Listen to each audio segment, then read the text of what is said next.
Hello and welcome to On the Clock, presented by Workstream. I'm Daniel Blazer, and if you care about hiring and retaining hourly employees, I think you're in the right place. Today we clock in with Luke Godwin. Luke is the owner and general manager of Godwin Motors in Columbia, South Carolina. Luke and I chat about some of the hiring challenges his dealership has faced over the past couple of years and the most important lessons to come out of them. I think anyone who wants to improve at hiring and retaining hourly employees, whether you're in the auto industry or not, will appreciate his unique perspectives and takeaways. Enjoy! Awesome, Luke. Thank you so much for chatting with me today. Yeah, not a problem. Glad to be here. Can you just start off maybe by summarizing some of the staffing challenges that have been experienced by the auto industry, over the last 12 to 18 months? Yeah, I had actually a vendor sitting in my office today, and we were talking about the challenges that we've had at our dealership. And this guy was a warranty company, works for a big warranty company. What's funny is they've had the same challenges. And so if we go back to when, COVID started in March of 2020, we were all just running scared. And so we made a really conscious effort not to fire any employees, work with them, try to figure out what's the best way going forward. And we actually got a pretty good feel for that for, March, April, May.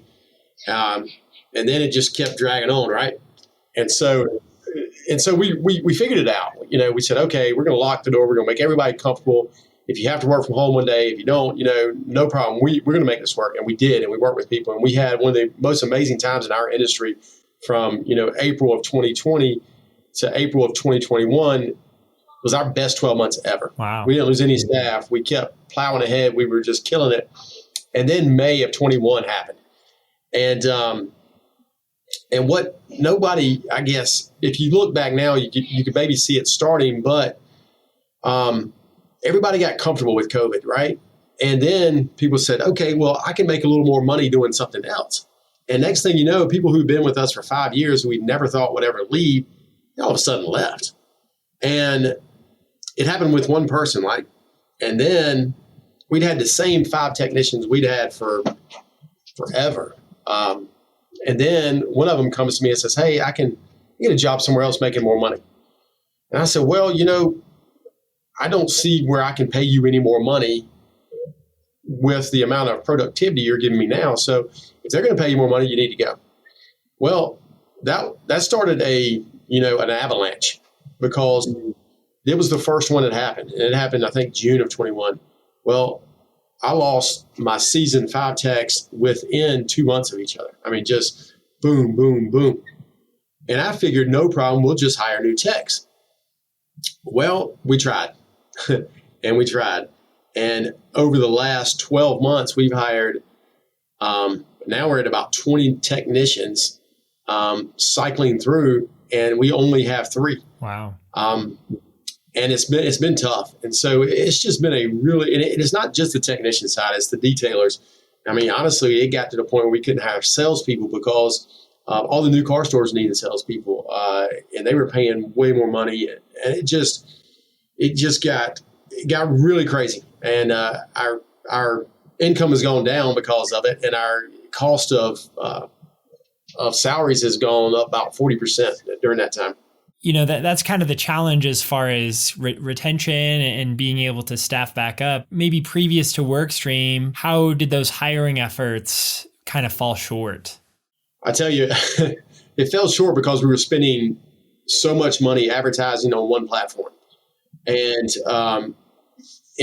honestly, as a small business, it was hard to compete on that platform. For one, we couldn't put the amount of money into the ad on that platform to get as much attention as some of the bigger players in our field. And honestly, we just don't have the options to give employees that big corporations have. And so prior to Workstream, we were spending money uselessly, and we weren't attracting the right talents. And so that's where we were falling short. Yeah, that makes sense. I know that you haven't just stuck with your existing strategy, however, that you've been adapting and changing in order to meet some of the challenges of the hiring market. Can you talk a little bit about what your routine looks like and how you have evolved? Every morning we look at the resumes and we say, okay, is this person good? Is this person not good? And if they have any ounce of what we think will work, we will text them immediately through the platform and get it working. And I think that's changed our daily routine when it comes to hiring. I liked, two things that you said there. Like one was just kind of having this always on process. And we've heard that from a lot of customers, right? It's like, yeah, it's been really hard to hire, but it's also kind of emphasize the fact that it shouldn't be like this. Now we're hiring, now we're not hiring. Like it really is kind of an always on muscle that you almost have to build. But then also you talked about the importance of speed, which is obviously like kind of what we're all about, is like you understand firsthand. Yeah. It's like you have to move quickly if you have someone that's interested. Like, if they're interested maybe in someone else too. And so it's all about that speed and being able to reply quickly. So I really like that you pointed those out. In the car business, we talk about a speed to lead, right? And so the faster we can get to that lead coming in, the faster we can sell them a car, right? And now we flip the page, right? So now it's us being a speed to an applicant. And so, yeah, that is crucial, really crucial. And just always being on hiring, it's a new concept for smaller businesses. I think that if you've never had to do it before, because, before all of this, we had 20, 22 employees and we weren't really worried about them leaving, or if we were worried about them leaving, we were the ones that were going to make them leave, right? So we always could prepare ahead of time. But now somebody could walk in today into my office at 5:00 and say, yeah, this is my last day. And I go, oh gosh.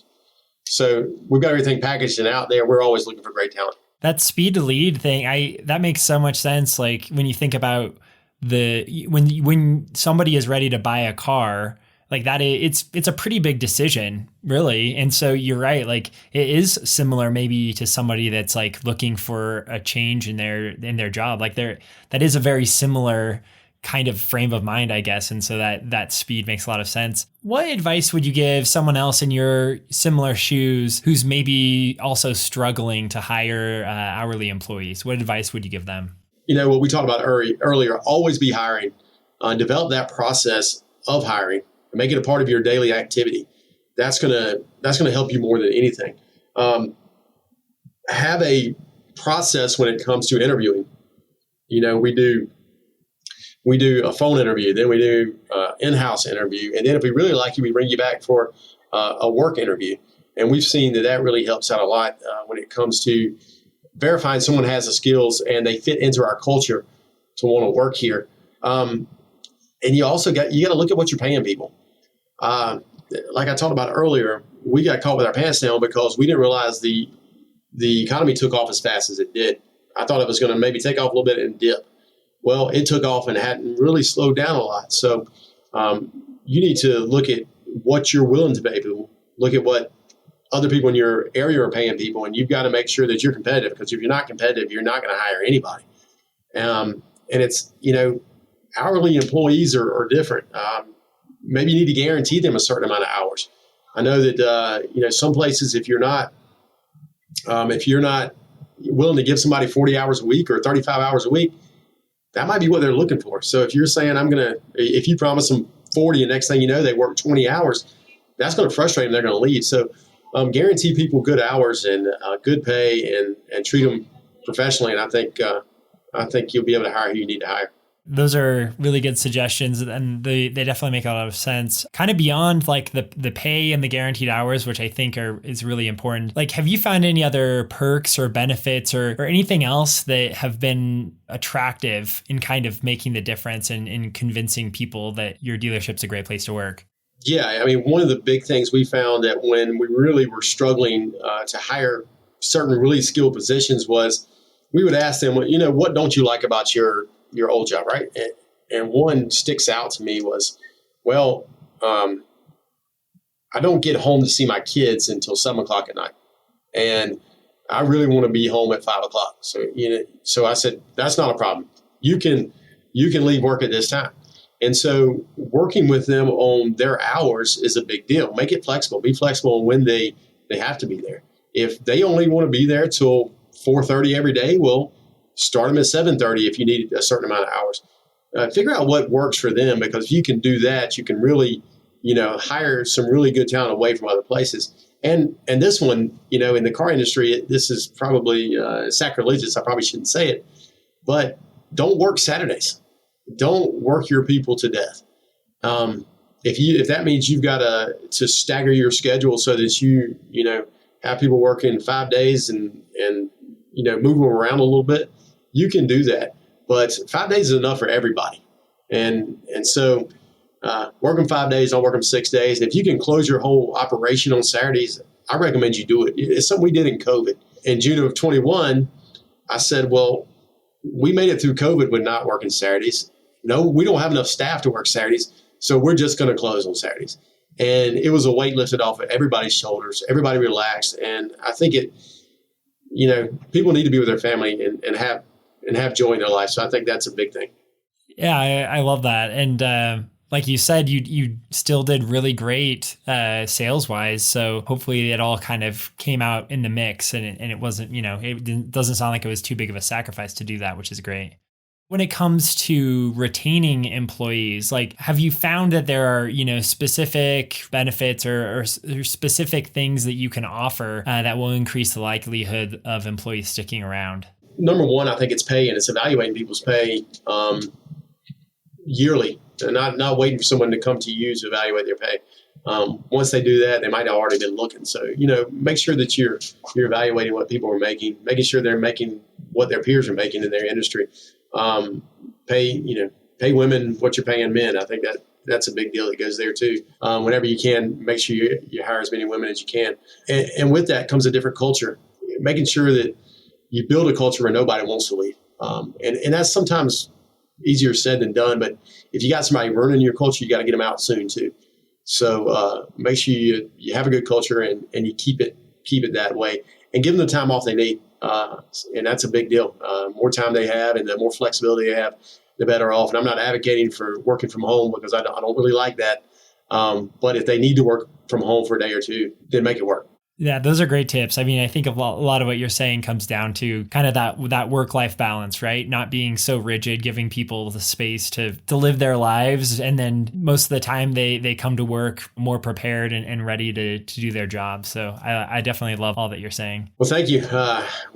We're still struggling, but hopefully we'll get ahead soon. One question I wanted to ask, why do you personally take pride in your work? Like, why is the automotive industry a great place to work? It's ever changing. New models are coming out. Now we've got new technology coming out, EVs, and each car has its own sound. Each car has its own feel. I can close my eyes and listen to 4 cars start, and I can probably tell you what 4 cars they were. It's Americana, in my opinion. Cars are great. Automotive industry is great. You get to meet new people each day. It's not only new customers, you get to develop relationships that can last 10, 20 years through multiple generations. So that's really what I see in the automotive industry compared to, other industries. I'm sure other industries might be like that, but that's how I feel. I think that definitely resonates with me. Like, most people want to be loyal to a dealership, but it's like maybe they haven't found the opportunity yet. And I think it is that nice, like, reciprocated relationship that I definitely have experienced that. It's like having a dentist. It's like having a dentist you want to go to, right? Nobody likes the dentist, but you got to go to them every once in a while. Yeah. And so it's creating that trust between each other. And if you don't have a good car dealership, you need to find one, a service department and car dealership, because that will change your total mind when it comes to how you buy cars. Thanks a ton for sharing your story. It was great. All right, man.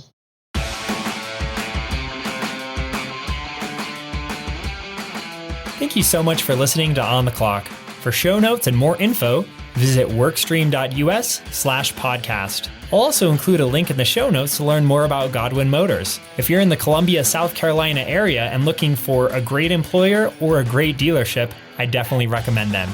Until next time, we're clocking out.